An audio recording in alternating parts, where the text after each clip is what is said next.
Hi everyone, this is Ray Wagner here. I'm just finishing up my series of YouTube videos regarding the signs of Christ's return. I've actually gone and done 5 videos already, an introductory one, and then there was 4 additional ones, and we've gone on up to the point where Jesus has returned to the earth and stopped the world war. Now you can go to my article on the internet, www.radw.com/christ.htm, and type this, print this up and follow it, because that's the article I'm following. And my article has been up there for about 10 years on the internet. So that's where we got to the last video, and we're going to be dealing with some of the other events that are going to happen after Jesus has returned to the earth. Now, when he does return to the earth and stops the world war, stops mankind from committing mass suicide, he will resurrect the saints at the same time, and his feet will stand upon the Mount of Olives, because he's going to return to the earth from where he came, and he left the earth from the Mount of Olives, and he's going to come back to the same spot. The resurrection has not happened yet. It will happen when Jesus returns to the earth. And those who are his servants and who are alive at that time, they will be changed after he has resurrected the dead saints.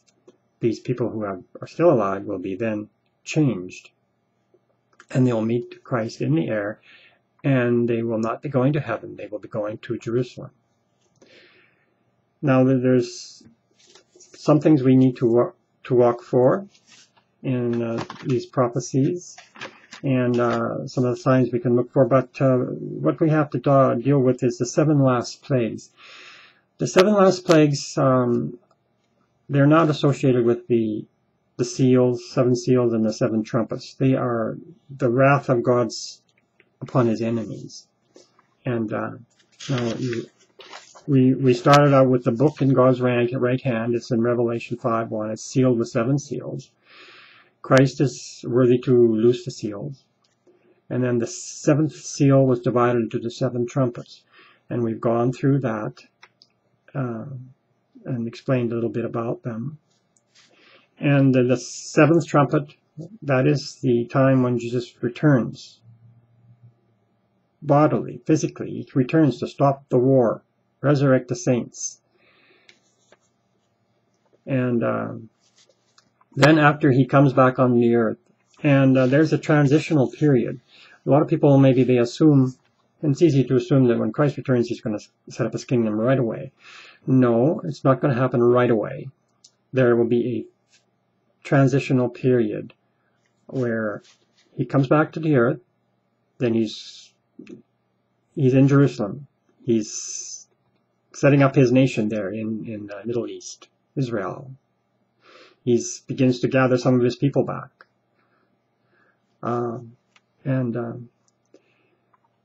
there's the 7 last plagues. Now, don't tell me exactly the time frame of this, but it just comes, this is the wrath of God upon his enemies. And I'll just go through them a little bit quickly in here, and we'll go through the first plague in Revelation 16:2. The people who have taken the mark of the beast will have terrible sores break out all over their bodies. Now, I'm speculating, and I'm pretty sure, but this is just, I'm not 100% sure. This is probably from the fallout, nuclear fallout from the World War, the nuclear war. Because we had, like, for example, when the people were bombed with the atom bomb in Nagasaki or Hiroshima in the Second World War, a lot of them, they had their sores break out all over their bodies because of the radiation. And then the second plague, Revelation 16:2, the sea will turn into blood, which kills off most life in the sea. I do not know how this will come to pass. Some of these things look like they're just more miraculous than the natural things. Just God's working out these things. The third plague is Revelation 16:4. The rivers and springs turn into blood. Again, I don't know how this will be done. I have no idea. But God is the one who does this. This is his anger. The people have shed so much blood, so he's giving them blood to drink. Fourth plague, Revelation 16:8-9. The sun will scorch people with a huge blast of heat. This could be just a solar flare or something like that. Fifth plague, Revelation 16:10-11, is the beast. The beast and his kingdom will be plagued by a very thick darkness. Again, I don't understand what on earth this is or where it comes from. It's just some kind of a very thick darkness. Sixth plague, Revelation 16:12-16. The fallen angels and spirits of devils are allowed by God to go and gather the governments of the world for the battle at Armageddon. They're going to be gathering. It'll be a 200 million armed force gathering around Jerusalem. Satan will be working through the beast and the governments of this world. Satan will not just meekly punch out his time card and leave the scene. He's not like that. And so he's going to work through these governments to gather against Christ. Now, why are they going to be fighting Christ? Maybe they don't recognize him. Maybe they think he's an alien from outer space. I don't know why they would do that. But the two witnesses are to warn these people. So if they insist upon fighting Christ, you're not going to win a war against God. So why are you doing it? But that's what they're going to be doing, and that's what the Bible predicts. And the 200 million man army will gather. Well, there'll be probably 200 million armed force gathering against him, and then Jesus kills them all, kills all the people, and their blood will flow for miles and miles. You can read this in Revelation 14, verse 14-20, and Revelation 19, verse 16-21. And then we have the seventh plague, Revelation 16:17-21. And the seventh angel poured out his vial into the air, and there came a great voice out of the temple of heaven from the throne, saying, "It is done." And there was voices and thunders and lightnings, and there was an earthquake, such as was not since men were upon the earth, so mighty an earthquake and so great. And the great city was divided into 3 parts, and the cities of the nations fell. And great Babylon came in remembrance before God to give unto her the cup of the wine of the fierceness of his wrath. And every island fled away, and the mountains were not found. And there fell upon men a great hail out of heaven, every stone about the weight of a talent, that is, about 100 pounds. And men blasphemed God because of the plague of the hail, for the plague thereof was exceedingly great. So the earth is convulsed by a huge, massive worldwide earthquake. And then there's a huge hailstorm, with hailstones weighing 100 pounds.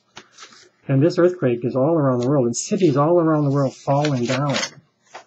Now, how in the world can this suddenly happen? One theory basically is the careening earth theory. I got this in my article. And that is basically what happens is over time, ice piles up at one or more or both poles.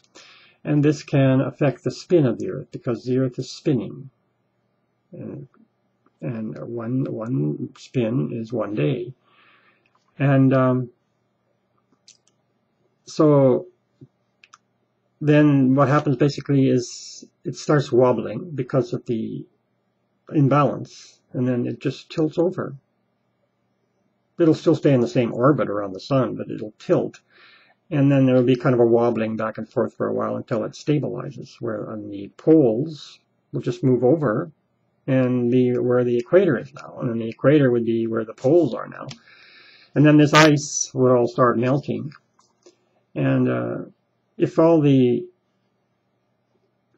I can just... basically, there is this equatorial bulge around the equator. It's about 27 miles longer around the equator than it is from pole to pole. And that's just, like, it serves as a giant flywheel, a stabilizing effect on the spin of the Earth. Now, if the Earth was to start careening and wobbling and tilt over, the this equatorial bulge would move through the Earth, and create huge, humongous worldwide earthquake. And also massive tidal waves, colossal tidal waves. And then, if all this ice were to melt, and of course it wouldn't melt all at once, but over quite a while period of time, it would cover many islands.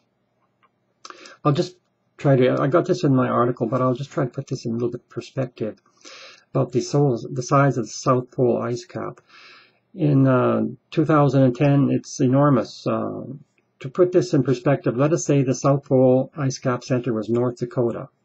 The ice would cover the entire continental United States to Mexico in the south and cover Canada up to the far northern parts.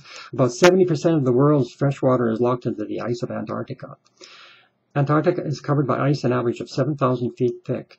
If all the ice in Antarctica were melt, then sea levels would rise around 200 feet or so. And then if you add the ice caps in the northern parts, like in Greenland, there would be over 200 feet increase in the sea level. And that would cover, of course, many islands and many coastal areas. Now, also, when you swiftly mix hot and cold air, this creates huge hailstorms, and that's prophesied in the Bible as well. There's a few other things prophesied as well, and that is the beast, and those who have accepted the mark of the beast are destroyed by Christ. Revelation 14:9-11. This is a very serious sin to take the mark of the beast. These people will be destroyed. Extremely serious matter. Mystery Babylon the Great is somewhere in these a series of events destroyed. Revelation 17:16. She's destroyed.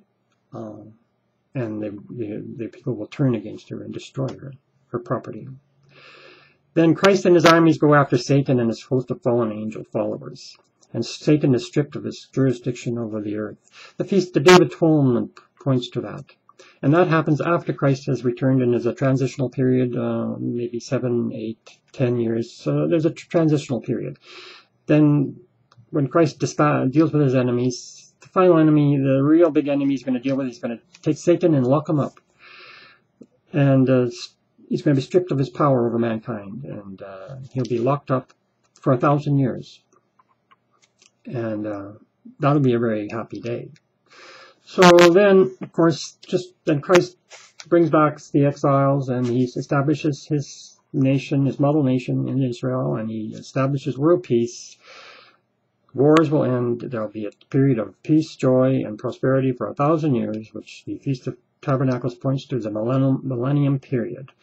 And then the new age will have dawned, and there's a great future for all of us, and all of those who are willing to follow God and willing to remain faithful to God and who are not rebellion against God. There's a really great future ahead, and a great future for your children as well and your grandchildren. So I'll have to quit for now. I'll finish it one more video later on. See you later. Bye.